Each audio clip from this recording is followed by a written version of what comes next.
বয়স বাড়ার সাথে সাথে আমাদের হারানোর ভয়টা তীব্র থেকে তীব্রতর হয়।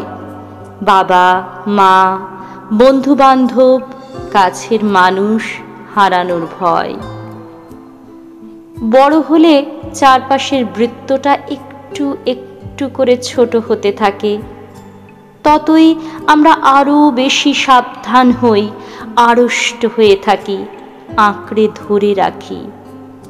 আগে যত সহজে কেউ অভিমানে কিংবা রেগে গিয়ে আসছি বললে চলে যেতে দিতাম, এখন মনকেই বোঝাই এ মানুষটা আর আগের মতো ফিরবে না হয়তো।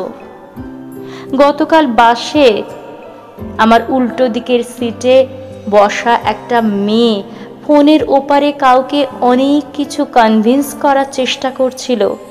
খুব ক্ষীণ আর ভাঙা ভাঙা শব্দগুলো জুড়ে বুঝলাম সে বলছে, প্লিজ একবার বোঝার চেষ্টা করো, আমি ছেড়ে থাকতে পারবো না।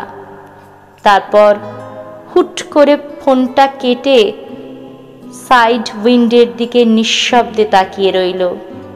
খেয়াল করলাম একটা হাত দিয়ে নিজের আর একটা হাত শক্ত করে চেপে ধরেছে।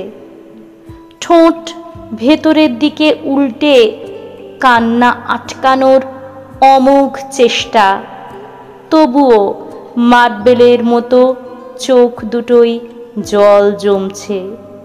জানলার বাইরে একে একে সে পার করছে হলদে ট্যাক্সি, নিয়ন আলোয় মোড়ানো রাস্তাটা, ফ্ল্যাট বাড়ির বিজ্ঞাপনের হোর্ডিং, ফোনের ওপারের মানুষটাকে। ভাবছিলাম এই মুহূর্তে যদি ওই মানুষটা এই দৃশ্য সচক্ষে দেখতেন, তাহলে তার আর কোথাও যাওয়া হতো না।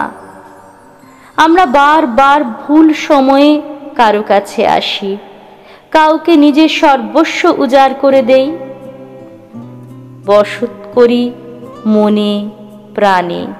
তারপর ঠিক যেই মুহূর্তে তাকে সব থেকে বেশি আগলে নেওয়ার প্রয়োজন হয়, সেই সময়েতেই দ্বিধাহীনভাবে ছেড়ে চলে যায়।